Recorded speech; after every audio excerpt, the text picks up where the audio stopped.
So welcome back to Third Age Reforged and to another battle replay, and this one is going to be a 3v3 on the Bay of BELFALAS, which is a map I haven't seen in quite a long time actually, and usually when I have it's been in a scenario sort of setting, not so much a sort of regular field battle, but a regular field battle is actually quite interesting on this map. It's mostly rather flat with a few trees, but there is this very nice bit of central terrain here which gives it a bit of a king of the hill feeling, because I do feel as though whoever occupies this hill goes into this match with a huge advantage, purely because if you can get your skirmishers set up, rangers, crossbows, javelins, archers, all that sort of good stuff, it's going to be very, very effective from up here, especially pointing outwards. You know, going to be able to do a lot of damage, whoever can occupy that. Obviously it's not the end of the world if you lose it, but still, that sort of king of the hill feeling is quite neat. There are a few other things as well, like there is a hill back here in this corner, which technically speaking the red team could retreat to if things start to go a little bit sour, and obviously this is the Bay of BELFALAS, so we are on the coast. The camera really doesn't like being over the water in that manner, however.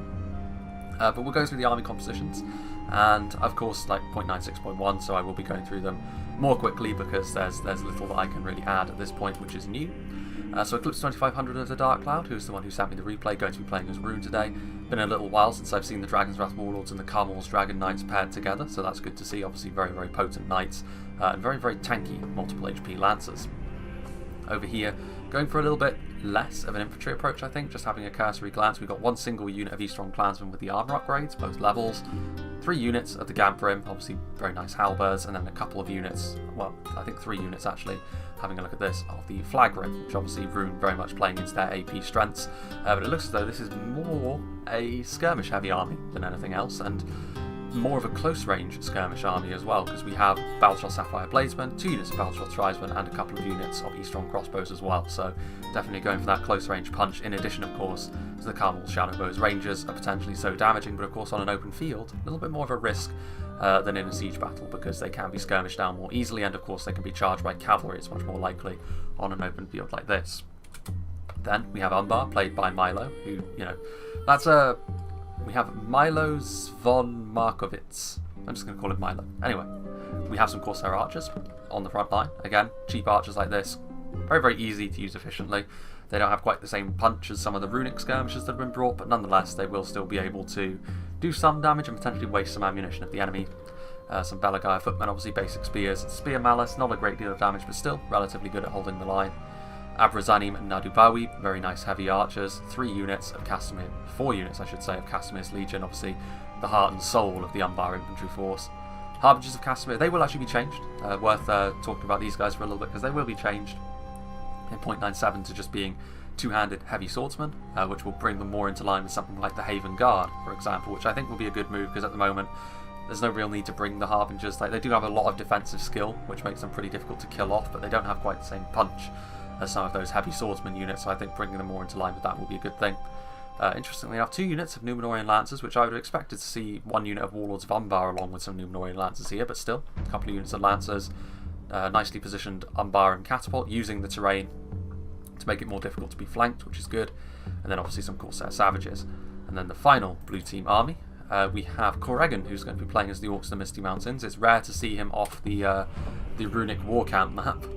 We see some Goblin Archers, and we also see some Heavy Goblin Archers, some Heavy Goblin Halberds, and the Blackback Mountain Berserkers, so you can already see the beginnings of his sort of layered defences that he likes to put on. And the rest of his army is of course hidden in the trees. He likes to hide, he likes to use layers, he likes to wear down the enemy, let them come to him, and just sort of watch them wash against his defences. And depending on how you approach it, it can be effective, but you know, being very single-minded in that manner does make you quite easy to predict if you've played against them before. Especially seeing as he's up against Orc Peon and Dwarves of Khazad-dûm. Khazad-dûm have all the right tools to smash right on through that sort of thinking, because if you combine all of the Dwarven infantry from the Dwarves of Khazad-dûm and you sort of charge forward quickly, that sort of thing is going to be swept aside. But we'll see. He does have 3 units of Orcs of Khazad-dûm, so it's unlikely that he's going to be hyper-aggressive. Sentries, and then lots of Legion units. I think with all the armour upgrades as well, some Dwarven Miners. He only has 1 unit of multiple HP infantry, which is rare for Khazad-dûm, Legion Bodyguard. But he has got all the armour upgrades on all of his Legion units, and he also has some cavalry as well, which I think the Orcs of the Misty Mountains have actually brought some Bolg Champions, so the Bolg Champions will rip their way through Merc cavalry very, very easily, and they will break off pretty quickly as well. Then, Angmar, played by Teusanu, who's got some Angmar Marauders on the front. Angmar Halberds, rare that you see these two in this these numbers. Usually Angmar go for the Guardians of Kharndoom and Witch Realm Pikemen in numbers. To be fair, he has gone for the Pikemen at the very least, but he's also gone for Blackwatch Legion. Got some Witch Realm Hammer Guard back here with that. I do like the rusted effect on all of the Witch Realm armour. It's very, very immersive. And then he probably has a lot of hidden units as well, like I would imagine. There's Barrow Wights in here because this is a very small army. Infantry-wise, there's probably a lot of Snaga, Goblin Trackers, that sort of thing. But he has also brought the Witch Realm Inquisitors. Very, very mighty melee cavalry. And then Will Bowman playing as Cardlin. He's got a catapult as well, so we could have a catapult duel early on. Cardlin crossbows on the front lines, so obviously Minotaur Roman Guardians, flanked by the Minuscule Rithlin Sharpshooters, a full line of the Greenwatch Garrison Spearmen, a full line of the Minuscule Rithlin Swordsmen, which overall may not get the most kills this front line. I mean, the Minuscule Rithlin Swordsmen will do okay, but the Greenwatch Garrison Spearmen certainly, much less effective against infantry. There are some Tharbad Warhammers, but lots of numbers here from Cardlin. If they can keep their morale in check, they could envelop the Runic Infantry, which they've gone for a more skirmish-heavy approach, so this might pay off. Royal Court of House Thorondor, of course, very swift, multiple HP Lancers, and then Tharbad Riders and the Dunedain Commanders, which do not have the armour upgrade. So, without further ado, let's begin. A swift move through the army compositions there. But I'm interested to see, I mean, again, I do feel as though a lot of this comes down to who can occupy the central island. I think it's more important for the blue team to occupy the central bit of raised ground, because I do feel as though with how Corrigan usually plays, like, we couldn't see most of his army, but I would imagine that he's brought the full complement of Misty Mountain skirmishers. I would imagine crossbows, Snaga skirmishers, all of the stuff will be hidden in the trees, and he's already moving to occupy the high ground, which is wise. But also Rune, they've gone for an extremely skirmish heavy army, and most of it is more fragile, more high damage units, which will need the assistance of that raised terrain in order to be fully effective.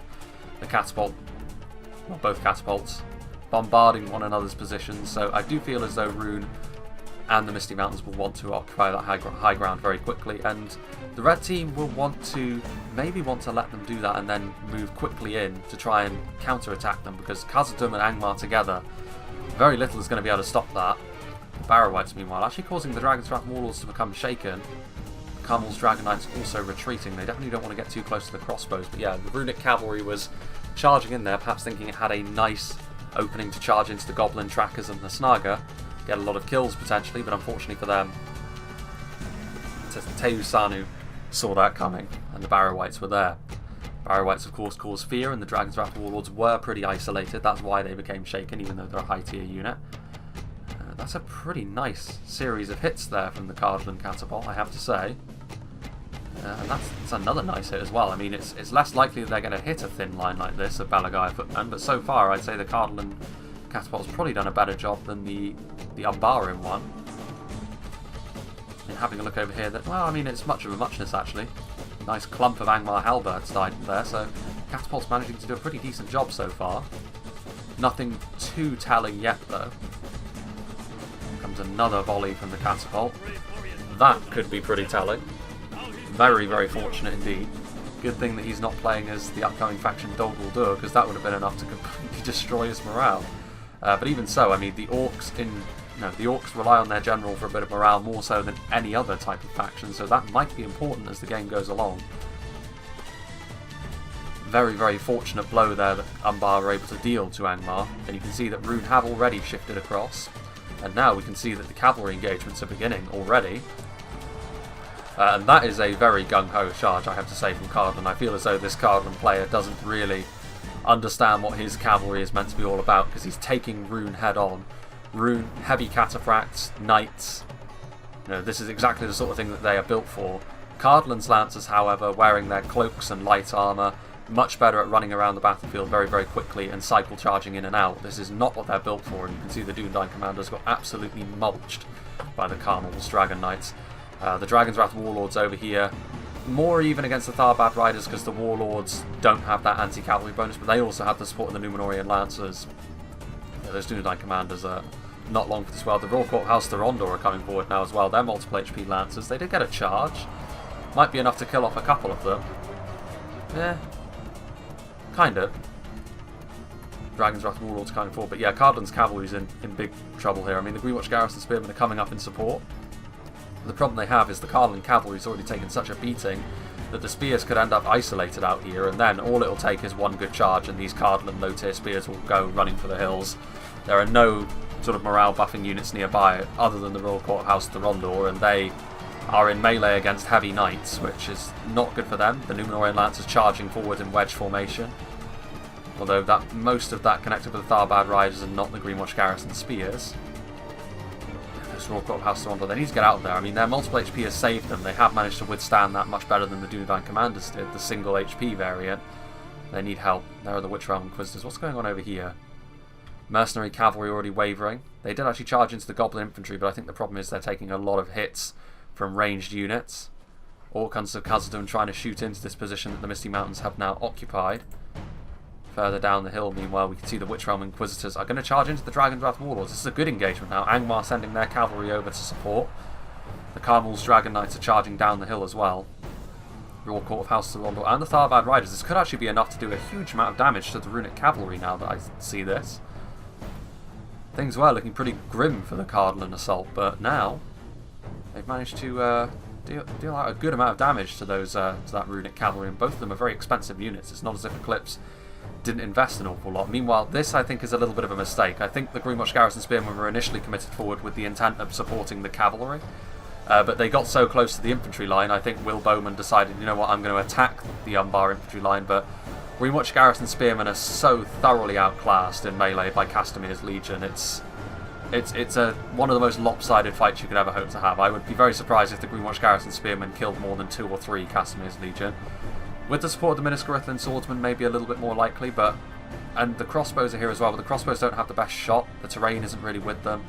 Also, the crossbows are slightly exposed here. I mean, the Númenórean Lancers could charge right on into them, and that would be a terrible thing, although it looks like the Númenórean Lancers are going to try and charge into the side of this infantry line.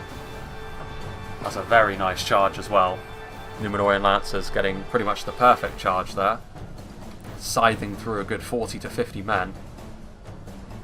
And the Númenórean Lancers going to be able to charge out without too much reprisal. I think the crossbows are going to try and do some killing. Meanwhile, back here, I think the Runic Cavalry tried to get all the way back here and kind of managed it with the Carmel's Dragon Knights, but that's the end of the Runic Cavalry. So hunting in packs here, both Cardolan and Angmar working well to defuse that. And they now could potentially use what's left of their cavalry to try and cycle around, but I don't know, I feel as though the Cardolan cavalry took such a beating that all of these Númenórean Lancers from Umbar are still going to be enough to give that sort of tactic pause. And that's a routing from the Greenwatch Garrison Spearmen, completely unsurprisingly. They were unsupported back here, sandwiched between high damage axemen, cheap as they are, but the Númenórean Lancers were always going to be the real problem there. Meanwhile, we do have a sort of frontal assault now from Angmar, which could bear fruit. I mean, the Barrow Whites are here, and we know how tanky they can be. The Snaga are breaking, but you know that's the least important part of this attack. They're also Goblin Band, they're Angmar Marauders. But the problem is, as I said at the start, the blue team have occupied this hill. And the Carmel's Shadow Bows are here, and all it takes is for them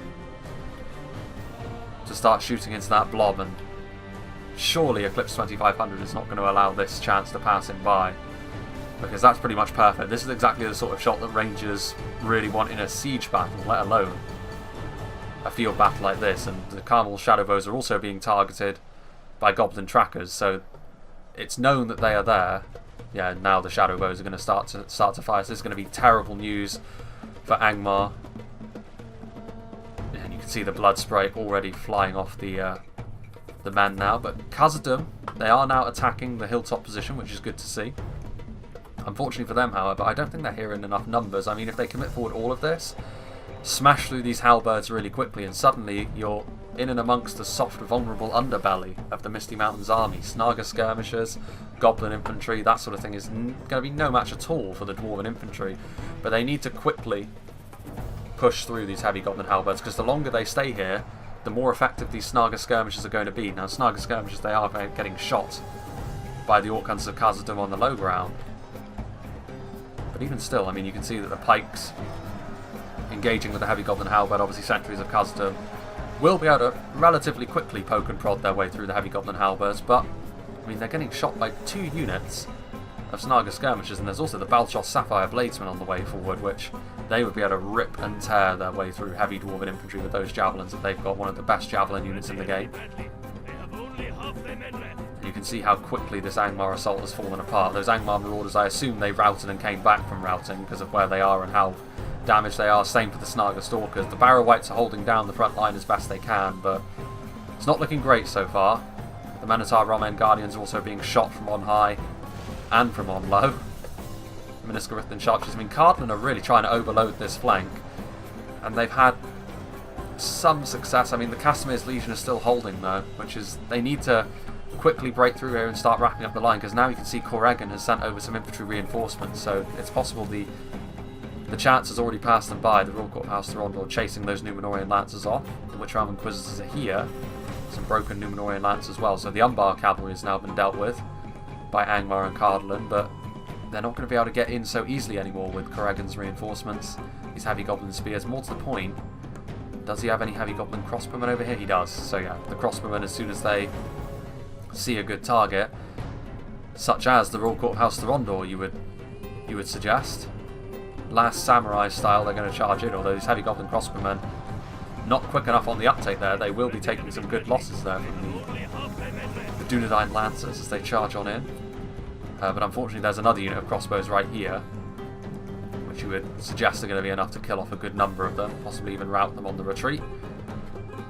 Another unit of Castamir's Legion coming over here to block the Cardland advance. Cardland, they need these Starbad Warhammers in here to give them something to kill these Castamir's Legion with, or they need to get their crossbows into a better firing position. Because as it is, they're not really having the best of luck. Angmar coming forward now with their Blackwatch Legion. What Angmar need more than anything else at this point is some Trolls, but they didn't bring any. Trolls, of course, not going to be quite so vulnerable to Ranger fire up on the hill there, and they would be able to bludgeon their way through and get into the soft back lines, or softer back lines anyway. With Corrigan around, you can always guarantee on having a layered defence, so it's not going to be quite that easy, but yeah, look at this over here. Balchoth Tribesmen came over. It's possible the Sapphire Bladesmen also did their bit, but yeah, this Dwarven assault has been heavily damaged.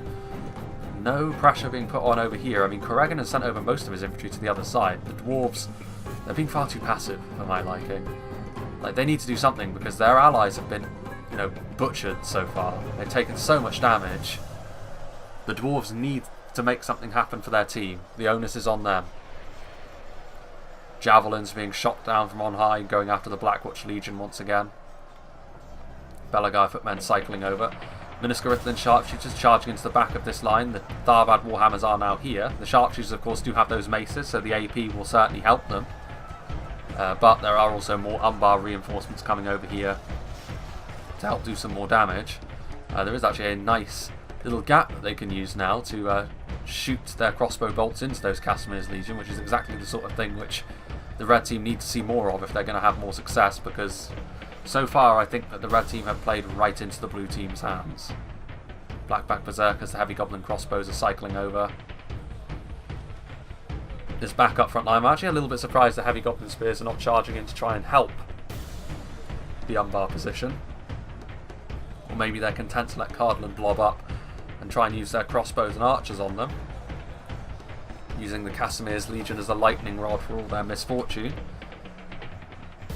Yeah, I mean, this front line here, the Barrow Wights will continue to fight for some time, but they're not going to win this fight anymore. They simply don't have the support, and also, from on high, those Carmel Shadowbows really did the business.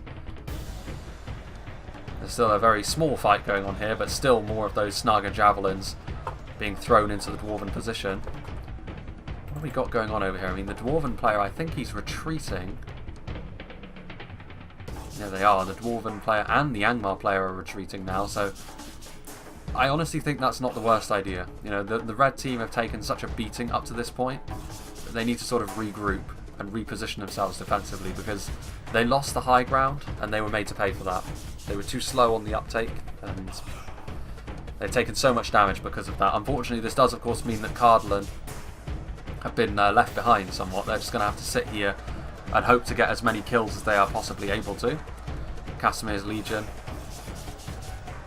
still a little bit surrounded, but here we can see the Tharbad Warhammers, I think, are just going to, again, there's going to be a banzai charge into that very, densely packed front line. I mean, you can see over here that actually there are some Cardland infantry charging into the front line, but they're unsupported. Minuscarithlan spearmen, they're too isolated.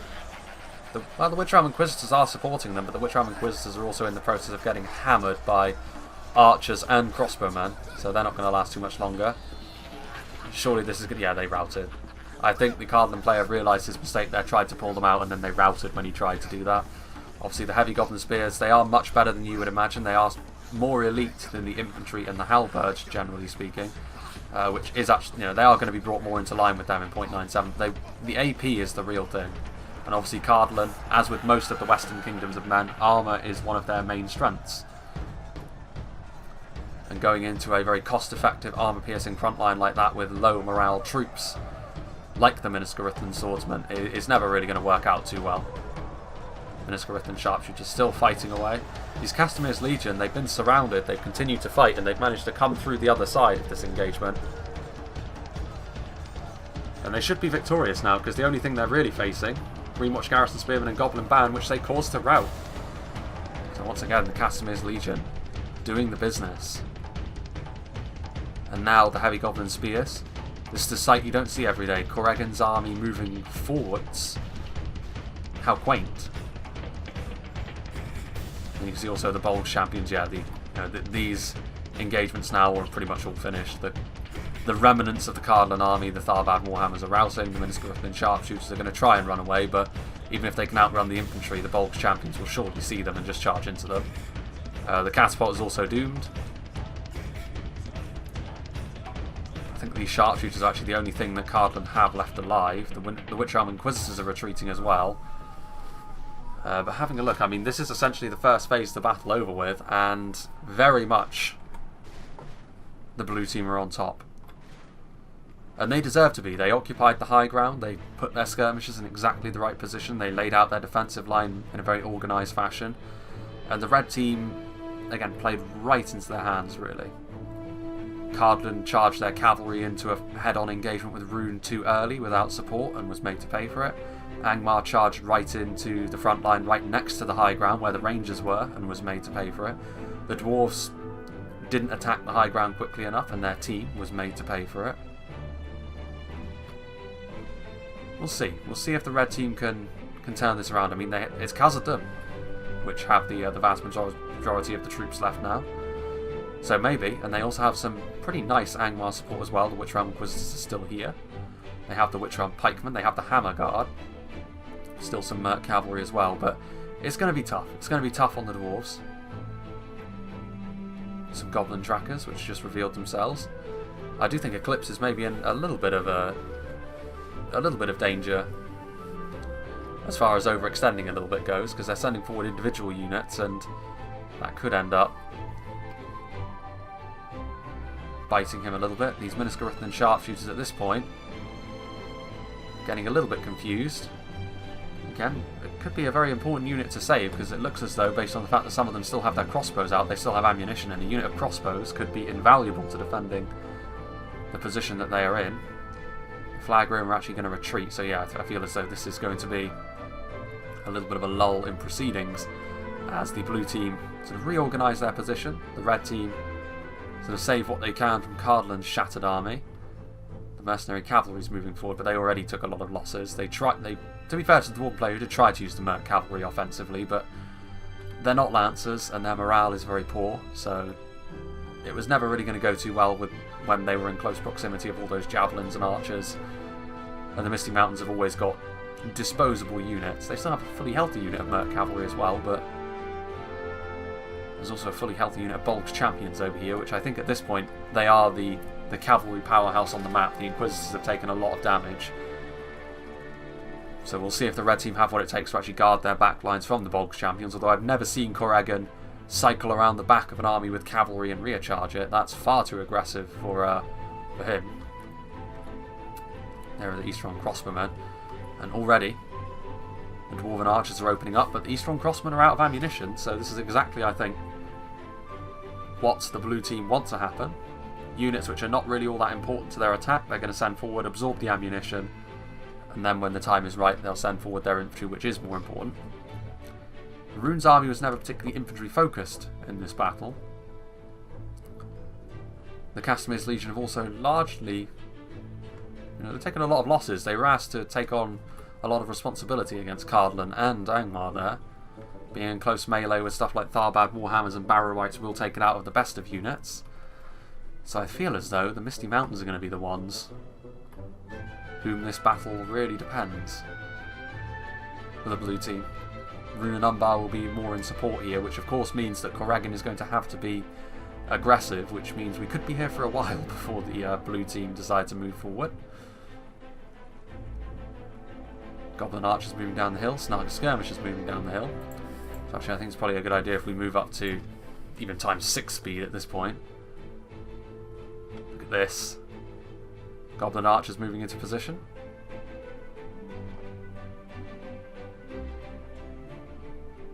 This is what it's like when no one really wants to attack the other. If the red team are the ones to attack in this situation, I will give them the moral victory. Because there's no way that the onus is on them to attack in this situation. They're so far behind. Well, I mean, it's not insurmountable, but the onus is certainly on the blue team to attack. There are the Blackback Berserkers. Those Goblin Archers are shaken, and they may very well be broken by the Merc Cavalry.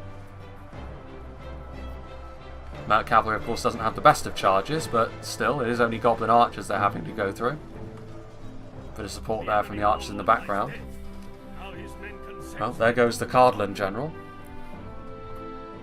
Cardlan once again trying to charge in, trying to do the business with what was left of the Royal Court of House Thorondor, but in the end he wasn't really able to do much of anything, but only 2 of them left. The Miniscarithan Sharpshooters, meanwhile, getting a nice volley off into the Castamir's Legion there. They do still have ammunition. And everyone around them seems pretty content to just sort of sit there and take it. The Harbingers of Castamir were on the front line. There's only 7 of them left. There goes more Castamir's Legion. So I would honestly go after the White Uruk Fearmongers at this point. They're a very, very healthy unit. The Castamir's Legion are all very depleted. Yeah, there's no point of using like full volleys of ammunition on a unit that's depleted, because like, they're just going to rout very quickly in melee anyway. Here we go. I think now they're shooting the White Uruk Fearmongers. Those sharpshooters are shaken, and yet still the blue team won't be aggressive here. Eclipse 2500 knows the score. He must know what Corrigan's like. Pull rank. Force him to attack. Watch how these weaklings run. Yeah, the Miniscarithan Sharpshooters were always, after the death of their general, always going to be very, very fragile. Even Goblin Archers and a Catapult crew were enough to break them. So again, maybe Will Bowman was a little bit too reckless in sending them forward, because certainly would have been a very important unit to have back here on the hill, potentially. Okay, come on lads. Come on blue team. Enough of this cowardice, move forward. You did such good work in the early game, don't make me criticise you for not growing a pair and charging in now. I know it's Khazad-dûm, but come on. Here come the White Uruk Fearmongers. This must be alien territory, in fairness to Corrigan, it must be alien territory. I mean, moving forwards? What madness is this?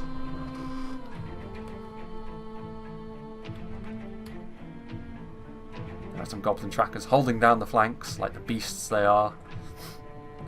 Okay, here we go. So, of course, it's down to Rune to be the ones to move in first.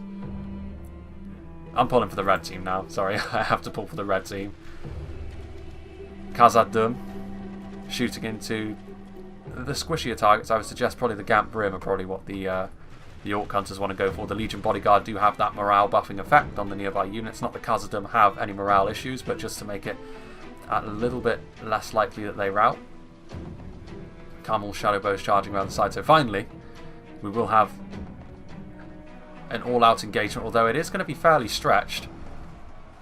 Nope, we're not going to have an all-out engagement. Corrigan, once again, is just sort of sitting back. I'm really pulling for the dwarves here now. So yeah, this, without that heavy goblin support, this runic assault will just, he won't be able to do anything. Well, the runic general just routed. The Witch-Realm pikemen are taking arrow fire, but I mean, the runic army's not going to last too much longer. A lot of them are already shaken. The loss of their general is certainly going to affect them. And this is the Khazad-dûm front line. You need something a little bit more robust. The Baltroth tribesmen being engaged in melee by Orc Hunters. There's also the 4th Legion Shield Guard over here, in addition to the mercenary cavalry. With the spears here, you know, the Bolg's champions might be in a little bit of trouble, but they will desperately need the assistance of the spears.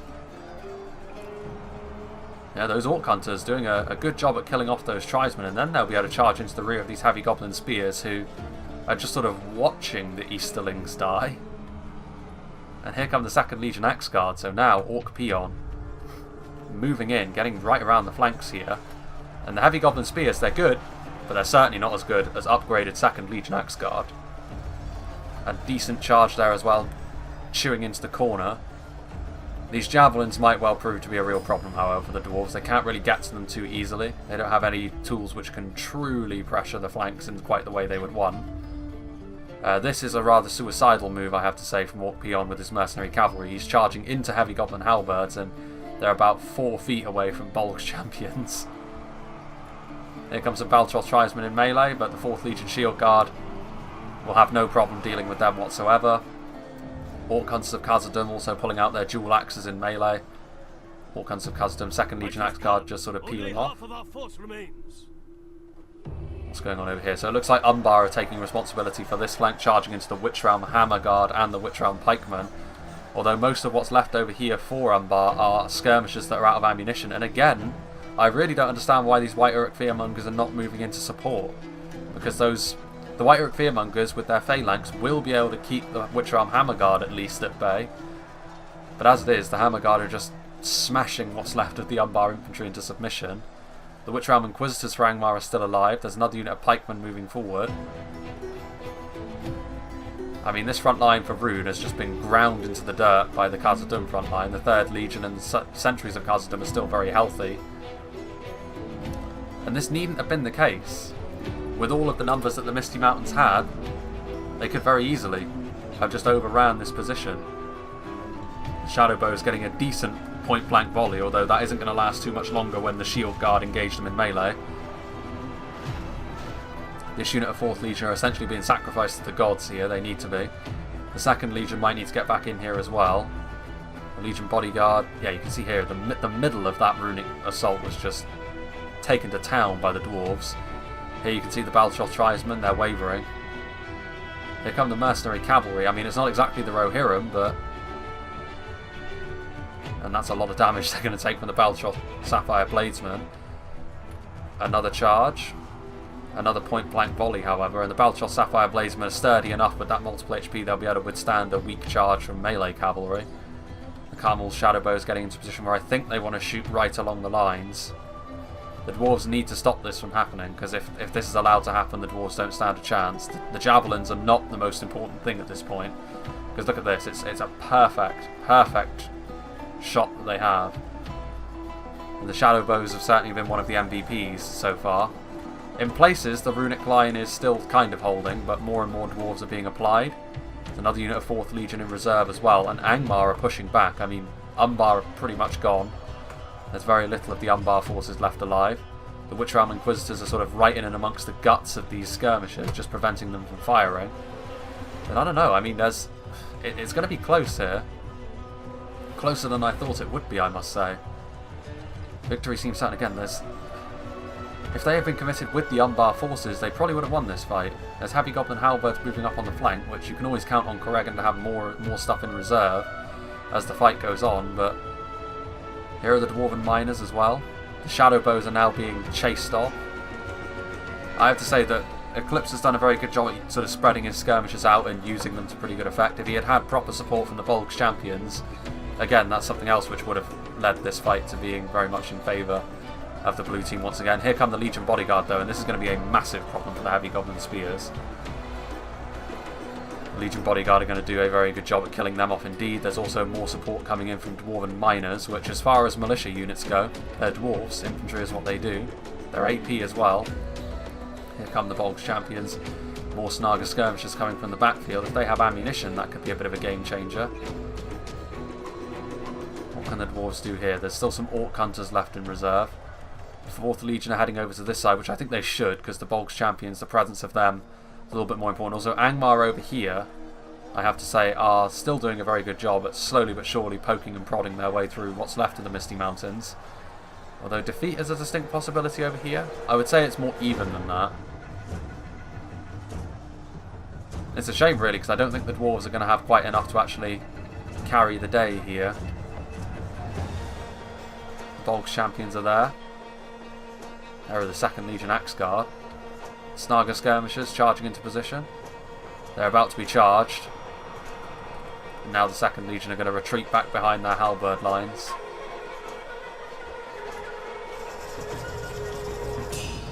Here are the Bolg's champions. They're going to charge in here. There are 4th Legion, but this... That's half of the Khazad-dûm army. That might be enough to break the 4th Legion Shield Guard, honestly. Here are the 2nd Legion Axe Guard. Over here, the dwarves are pressing home a pretty big advantage. Spurred on by their Legion Bodyguard. This unit of 4th Legion needs to move in as well, as much as Corrigan has left too much stuff in the backfield. Khazad-dûm cannot afford to make that mistake. They need to make some inroads, and quickly. Heavy Goblin Halberds way out wide. I mean, I don't think that the red team have got enough to pull this back, honestly. But they can certainly make a good fight of it. Here come the Witchram Inquisitors. They're going to try and charge into the rear of these Heavy Goblin Archers and maybe break them off, which I think routing off the weaker sections of this army might be their best chance of victory. Are going to be enough to cause any sort of rout. They're shaken. Blackback Berserkers are there. Heavy Goblin crossbows are firing in a few bolts. Still a very even frontline fight, but the spears just refusing to give in. Here are the 2nd Legion Axe Guard. The 4th Legion Shield Guard, though, taking advantage of the fact that the Bolg's champions were static, and that could be enough to kill off a few of the Bolg's champions. Only about 3 of them. But even so, that will force the Bolg's champions to go elsewhere. Here come the 2nd Legion Axe Guard, wrapping up the lines, which is exactly what they should be doing. There goes the Umbar General as well. Not that Umbar really had anything left. Orkhans of Khazad-dûm. This could be enough to break the Misty Mountains front line, which that would be a game changer, because the dwarves still have all of these pikes. The Bolg's champions are still a very difficult unit for the dwarves to deal with, but if they had a lot of free pikemen, that would be a different matter. Legion Bodyguard are moving forward. Here come the Blackback Berserkers. The Blackback Berserkers are another sticking point, because no matter where they go, they're going to take a lot of... It's going to take a lot of manpower to kill them off. And they don't really have a lot of manpower left. Here come the Heavy Goblin Halberds charging into the rear. Here are the Witchram Pikemen, who are actually shaken. Witchram Hammerguard are not. Victory seems certain. They're only going up against sort of the dregs of these forces down here, however. Angmar certainly need to help the dwarves. This is a bold move. The Legion Bodyguard are moving in.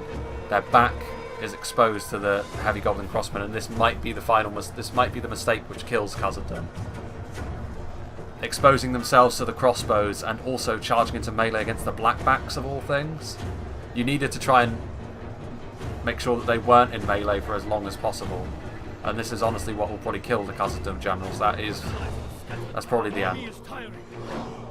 And if the dwarves do end up finally being broken because of that, it will be deserved, because that's not a good move. It's a poor mistake. Admittedly, there's really little that the dwarves can do at this point. I mean, they're really hoping on mistakes from the other team to help carry the day. Yeah, you can see how quickly those Legion Bodyguard were killed off.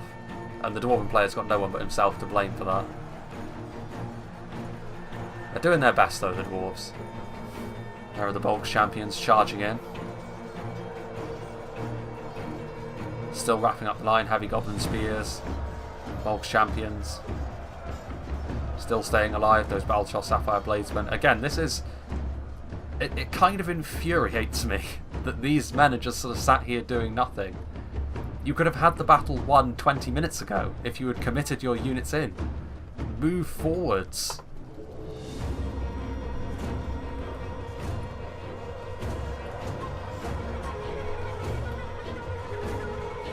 Heavy Goblin Archers are charging in, surrounding the Witchram Pikemen and Hammerguard.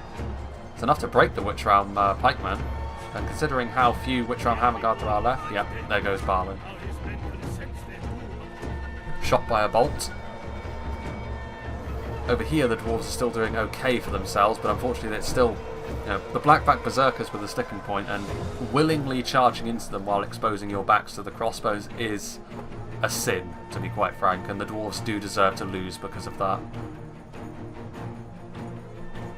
Even so, you can see just the line of runic bodies as the goblins just sort of let their Easterling allies die.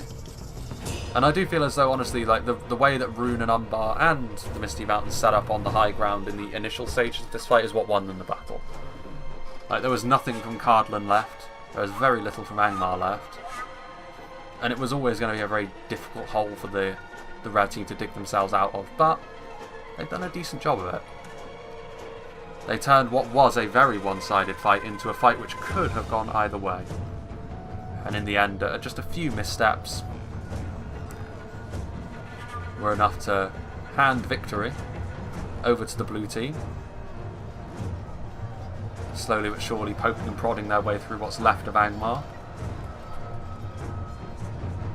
Sentries of Custom over here. The Blackback Mountain Berserkers not really in an ideal position for themselves, but they shouldn't have too many issues. I mean, they'll do a lot of damage. Javelins being thrown in.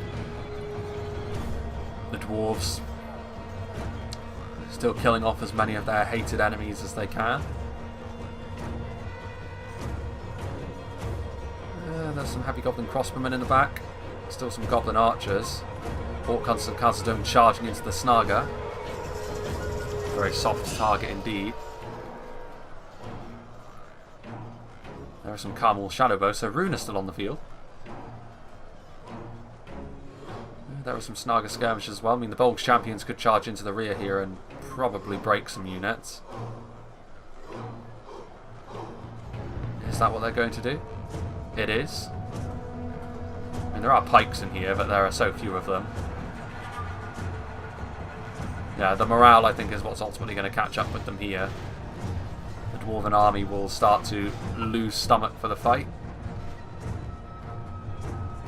But they've given a good accounting of themselves here, the Dwarves. They were too passive in the early game for my liking. They just sort of sat there and watched their allies' misfortunes. But they did well enough in the late game. Heavy Goblin Halberds slowly moving into position in phalanx formation, squeezing the remaining life out of the Dwarves. Looks like we're going to see another downhill charge, which will probably be enough to break these units. Our warriors have turned into old women and run from the enemy. Those shadow bows must have broke there. I don't know where though. They weren't in melee, were they? Or were they? It's only a unit of 5, so it's kind of difficult to tell. Or maybe they all died. Oh, no, yeah, there's some dead shadow bows on the floor here. They decided to go out in a blaze of glory. Defeat seems set for them. They're routing. There's nothing left down there, so yep, this is the final engagement over here. A cluster of 4th Legion Shield Guard and pikes, and they're going to get shot by crossbows as well.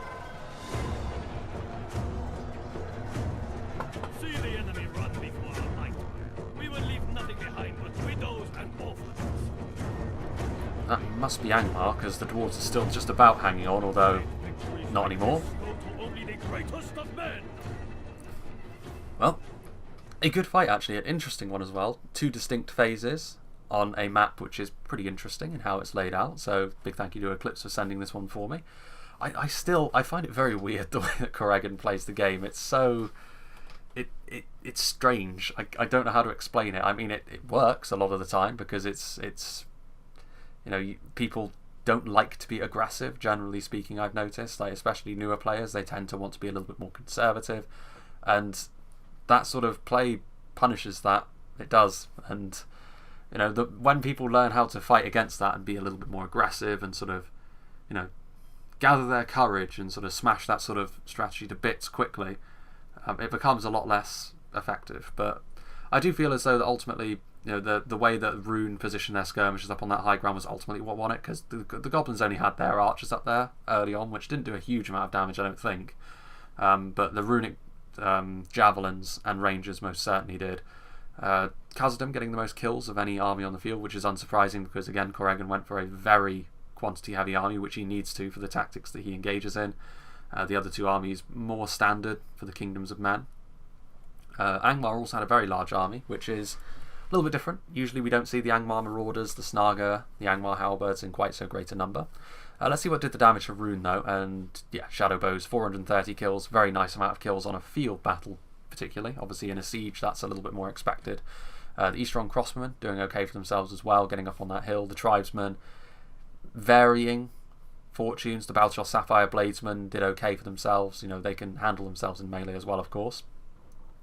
Over here, units that broke 100 kills, which is good on an open field. The Loka Flagrib and the Dragon Knights and the Warlords, maybe not as well as they would have liked initially. That engagement with the Cardinal Cavalry went well, but as soon as Angmar came over in support and there were spears all around, it started to go a little bit pear-shaped for them. Clansmen doing okay as well. Obviously, well, probably fighting off against stuff like Snaga. But yeah, big thank you to Eclipse for sending this battle to me. Very, very interesting. Obviously, it's a nice sort of accent to the marathon games that we've seen recently. Again, I can't really give a clear schedule of what's happening because obviously I'm still right in the guts of my university project, and you know the hand-in is within the next 2 weeks. Following on from that, I will be able to, you know, be a little bit more proactive in terms of the YouTube stuff, which I'm looking forward to. I certainly need a break from bloody university, but you know, for now it's going to be a little bit more unknown how the schedule's going to go. But yeah, hope you enjoyed this, and I hope you'll join me for whatever is next.